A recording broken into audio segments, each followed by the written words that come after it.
Hello everyone, welcome back to my English learning YouTube channel crack English with BC और मैं आपका English language trainer Birju Chauhan. Dear friends, आज के session में हम लोग सॉल्व करेंगे एक ग्रामर के ऊपर एक्सरसाइज और ये एक्सरसाइज है सिंस और फॉर के ऊपर। तो चलिए आज का सेशन शुरू करते हैं।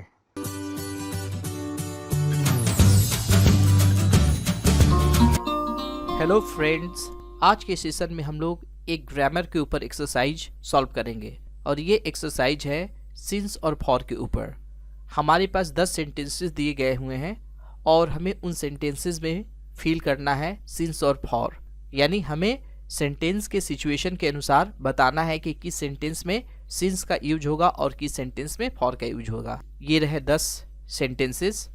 अब हम लोग इन्हें एक एक करके फील करेंगे सिंस और फॉर से। आज के एक्सरसाइज को सॉल्व करने से पहले मैं आपको याद दिला दूं कि मैंने एक वीडियो अपलोड की है सिंस और फॉर के ऊपर। उस वीडियो को आपको पहले अच्छी तरह से देखना है, उसके बाद इस एक्सरसाइज को सॉल्व करना है। वहाँ पे मैंने बताया है कि जहाँ पे हम लोग टाइम को कैलेंडर या वॉच में शो कर सकते हैं, यानी जो पॉइंट ऑफ टाइम होता है उसके पहले सिंस का यूज होता है, और जहाँ पे पीरियड ऑफ टाइम होता है यानी जिसको हम लोग वॉच और कैलेंडर में पॉइंट आउट नहीं कर सकते हैं, वहाँ पर फॉर का यूज होता है। तो इस एक्सरसाइज को शुरू करने से पहले आप उस वीडियो को अच्छी तरह से देख लें और समझ लें कि सिंस और फॉर का यूज कहाँ कहाँ पे होता है।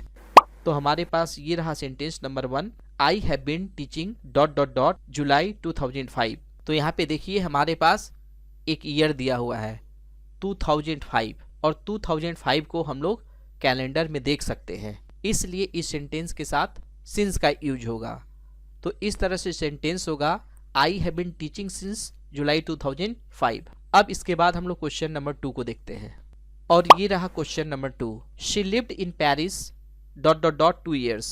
वह पेरिस में 2 साल रही, और यह सेंटेंस पास्ट इंडेफिनिट टेंस में है, और जहाँ पे काम पास्ट में शुरू होता है और पास्ट में ही खत्म हो जाता है और उस काम के लिए कोई पीरियड ऑफ टाइम दिया रहता है तो उसके लिए हम लोग फॉर का यूज करते हैं। तो इसका आंसर फॉर होगा। तो इस तरह से she lived in Paris for 2 years।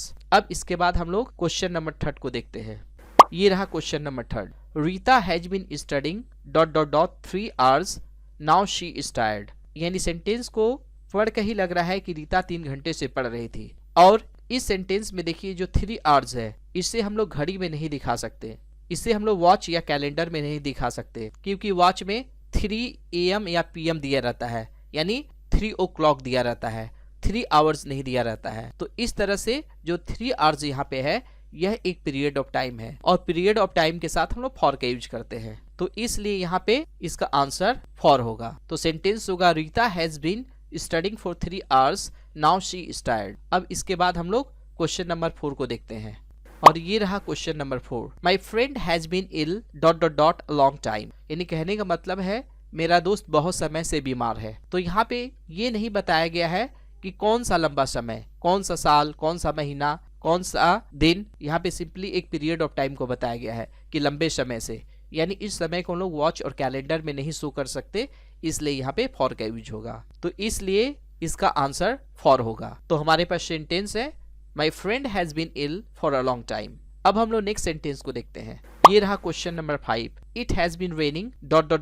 For more than 3 days। 3 दिनों से अधिक से बारिश हो रही है। तो यहाँ पे भी देखिए हमारे पास पीरियड ऑफ टाइम है, क्योंकि हम लोग वॉच और कैलेंडर में शो नहीं कर सकते कौन सा 3 days, इसलिए यहाँ पे फॉर का यूज होगा।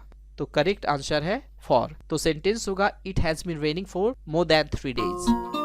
डियर फ्रेंड्स, मुझे उम्मीद है आज का वीडियो आपको अच्छा लग रहा होगा और आप सीख पा रहे होंगे। मेरे YouTube चैनल को सब्सक्राइब कीजिए और बेल आइकन को पुश कीजिए आने वाली वीडियो के लिए। अब हम लोग नेक्स्ट क्वेश्चन को देखते हैं। I haven't seen him ... Christmas. मैं उससे क्रिसमस से नहीं मिला हूँ। तो यहाँ पे से है तो नेचुरली सिंस या फॉर का यूज होगा, लेकिन हम लोग क्रिसमस को कैलेंडर में शो कर सकते हैं कि क्रिसमस कब था, और क्रिसमस एक पर्टिकुलर पॉइंट ऑफ टाइम है, इसलिए इसके साथ सिंस का यूज होगा। तो इसलिए इसका आंसर होगा सिंस। अब हम लोग नेक्स्ट क्वेश्चन को देखते हैं। He hasn't met me ... last summer. तो यहाँ पे देखिए जो समर है एक स्पेसिफिक टाइम है, एक पॉइंट ऑफ टाइम है, और हम लोग समझ सकते हैं कि लास्ट समर पिछले साल के समर को कहा जा रहा है, यानी यह एक पीरियड ऑफ टाइम न होकर एक पॉइंट ऑफ टाइम है, इसलिए इसके साथ सिंस का यूज होगा। तो करेक्ट आंसर है सिंस। और हमारे पास सेंटेंस है he has not met me since last summer. अब हम लोग इसके बाद क्वेश्चन नंबर 8 को देखते हैं और ये रहा question number 8। He has been ill dot dot dot 1 week.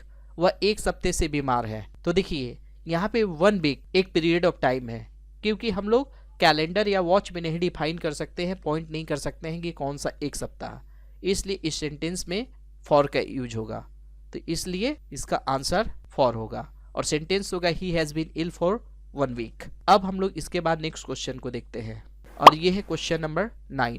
We have been working in his office dot dot dot 3 years. 3 years यहाँ पे एक पीरियड ऑफ टाइम है, पॉइंट ऑफ टाइम नहीं है, क्योंकि हम लोग कैलेंडर में शो नहीं कर सकते 3 ईयर्स, क्योंकि कैलेंडर में एक स्पेसिफाई ईयर होता है, पीरियड ऑफ टाइम नहीं होता है। तो जहाँ पे पीरियड ऑफ टाइम होता है वहाँ पे हम लोग फॉर का यूज करते हैं। तो यहाँ पे आंसर होगा फॉर और सेंटेंस होगा we have been working in his office for 3 years. अब इसके बाद हम लोग इस सेशन के क्वेश्चन नंबर 10 को देखते हैं, जो इस एक्सरसाइज का लास्ट क्वेश्चन है।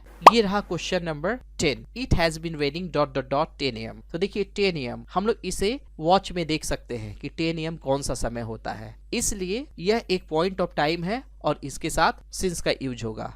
तो करेक्ट आंसर है सिंस और हमारे पास सेंटेंस है it has been raining since 10 AM। Dear friends, आज के सेशन में बस इतना ही। आज आप लोगों ने सिंस और फॉर के ऊपर एक एक्सरसाइज को सॉल्व की और मुझे उम्मीद है कि इस एक्सरसाइज से आप लोग का सिंस और फॉर को लेकर जो कंफ्यूजन है काफी दूर होगा।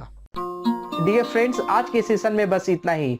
मेरे वीडियो को लाइक कीजिए, शेयर कीजिए, मेरे YouTube channel crack English with BC को सब्सक्राइब कीजिए और बेल आइकन को पुश करना ना भूलें, ताकि मेरे आने वाली हर वीडियो का नोटिफिकेशन आपको मिलता रहे। वीडियो में आखिर तक बने रहने के लिए थैंक यू वेरी मच।